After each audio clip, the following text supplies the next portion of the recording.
Alors je vous l'avoue tout de suite, cette vidéo a été très difficile à réaliser puisque je vais parler de conception et de programmation. C'est deux thèmes très durs à expliquer et à montrer en vidéo, mais j'espère que cette vidéo va vous plaire et bon visionnage. Précédemment, je vous ai présenté l'organisation et la définition des objectifs. Je vous ai aussi présenté les dessins de plusieurs thèmes que j'ai imaginés et pour lesquels j'ai demandé votre avis. Maintenant, mon objectif va être de vous faire découvrir comment je conçois et développe un jeu vidéo, avec comme première partie la conception de ce même jeu. Dans cette première étape, j'ai besoin de poser à plat l'ensemble des règles qui régiront mon jeu vidéo. C'est comme d'écrire les règles d'un jeu de société. Il faut que chaque personne qui les lise comprenne rapidement l'objectif et puisse élaborer des stratégies pour gagner la partie. Pour commencer, j'ai listé l'ensemble des éléments dont je pensais avoir besoin dans la programmation de mon jeu. Le plus simple a été de commencer par lister les éléments visibles du jeu, c'est-à-dire les hexagones et les pions. Ensuite, j'ai dû réfléchir et lister les éléments mentaux du jeu, c'est-à-dire les éléments que je ne vois pas, mais dont on va se servir pour déterminer de 1 qui joue au jeu avec l'élément joueur, mais aussi pour déterminer une stratégie d'ensemble avec l'élément de plateau. À cette étape, vous pouvez entrer encore plus dans le détail. Vous savez par exemple qu'un joueur va avoir une couleur, un score, voire même une stratégie, un nombre de pions posés ou à poser, etc., etc. Dans la phase de conception, c'est à vous de déterminer jusqu'à quel niveau de détail vous voulez aller. Il faut aussi que vous choisissiez un moteur de jeu. Personnellement, j'ai choisi le moteur de jeu Unity, sans réfléchir à un autre outil. La question du choix du moteur de jeu se serait posée dans le cas d'un projet à plusieurs. À plusieurs, j'aurais laissé l'ensemble des développeurs s'exprimer sur le choix des outils. Mais ce n'est pas le cas dans ce projet, et j'aime Unity et le C#, donc je n'y ai pas plus réfléchi. D'ailleurs, pour valider cette première phase entre la détermination des éléments constituant le jeu et le choix du moteur qui va le faire tourner, j'ai d'abord réalisé un prototype.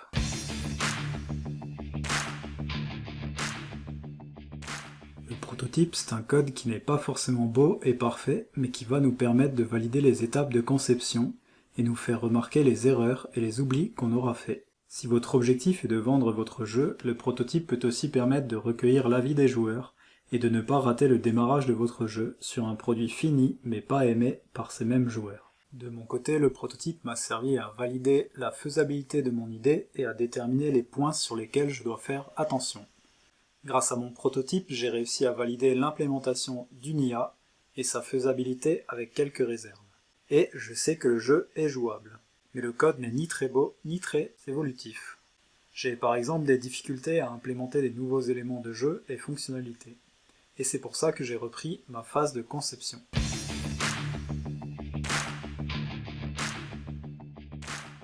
Dans mon prototype, j'ai commis plusieurs erreurs. Je suis parti du plateau comme on le voit dans la réalité, au lieu de penser le plateau comme de simples hexagones que l'on peut finalement placer où l'on en a envie.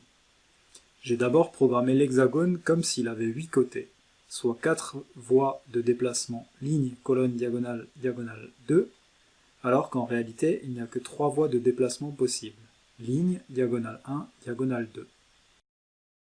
J'ai conçu la fonction de déplacement sans tirer parti de l'objet. Au lieu d'utiliser des références vers les hexagones adjacents et de déterminer ma liste de déplacements possibles à l'aide de fonctions récursives. J'ai défini mon plateau comme s'il était unique, alors que par la suite, on veut peut-être permettre à l'utilisateur de jouer plusieurs parties avec différents plateaux, voire même plusieurs parties en simultané. Je n'ai pas non plus pensé à une manière de sauvegarder la partie de manière simple. Donc il m'est impossible de passer facilement à une version synchronisable entre plusieurs appareils. Par contre, j'avais déjà des idées novatrices par rapport à mes précédents projets. Par exemple, la mise en place de codes retour pour chaque fonction de jeu. J'ai aussi mis en place un système d'entrée unique pour gérer tous les événements des joueurs.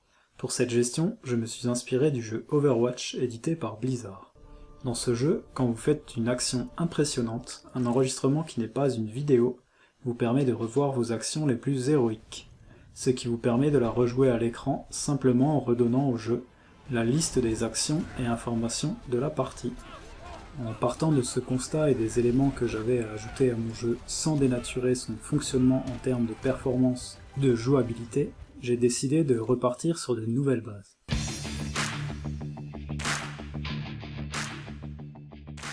Je sais maintenant qu'il faut que je me concentre sur l'élément principal d'un jeu à base d'hexagones, c'est-à-dire l'hexagone. C'est sur cet élément qu'il faut que je passe le plus de temps. Je dois écrire cet objet à la perfection. Dans cette nouvelle version, chaque hexagone dans sa version de base est positionnable en X et en Y, indépendant, c'est-à-dire qu'il ne dépend d'aucun autre hexagone ou de liste pour exister, et intelligent, on lui dit quels hexagones sont ses voisins, et il le retient. On se sert de cette base pour créer un autre objet hexagone qui en hérite et qui implémente la gestion des éléments supplémentaires comme un booléen pour savoir s'il est actif ou non, un booléen pour savoir s'il est occupé ou pas, une référence d'objet de pion s'il existe, le nombre de points que la case rapporte. Pour ce qui est de l'objet pion, j'ai un identifiant du pion, un identifiant du joueur, mais aussi une référence d'hexagone. Pour le plateau, qui est, je le rappelle, une construction mentale d'un ensemble d'hexagones, il va me permettre informatiquement de regrouper tous les éléments du jeu et retrouver ses caractéristiques avec comme base la liste des hexagones, l'objet permettant de sauvegarder le plateau, ainsi que la position la plus petite et la plus grande des hexagones dans la liste.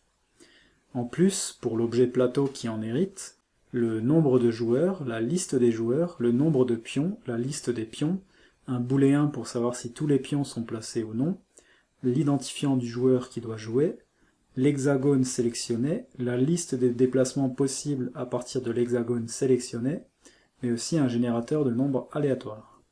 Voilà, après la définition de mes objets, il ne reste plus qu'à écrire les bonnes fonctions.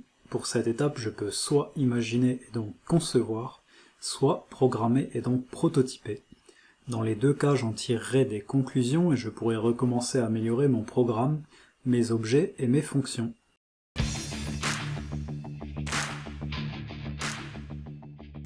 Ce qui revient toujours et qui ne change que très peu au fil du temps, ce sont les concepts et les principes de base. Et, sur ce point, je vous conseille d'investir du temps. C'est une des raisons d'être de cette vidéo dans laquelle j'ai essayé de condenser et restituer des semaines d'apprentissage à propos de la conception et la réalisation de jeux à base d'hexagones, pour que ça serve à vous et à d'autres. Alors voilà, c'est la fin de cette vidéo. J'espère que vous n'hésiterez pas à me dire ce que vous en avez pensé. Si vous voulez me soutenir, vous pouvez aimer cette vidéo et vous abonner à la chaîne. Ça me permet de gagner en visibilité sur YouTube pour faire découvrir l'informatique à un plus grand nombre et vous ne louperez aucune de mes prochaines vidéos. Merci et à bientôt.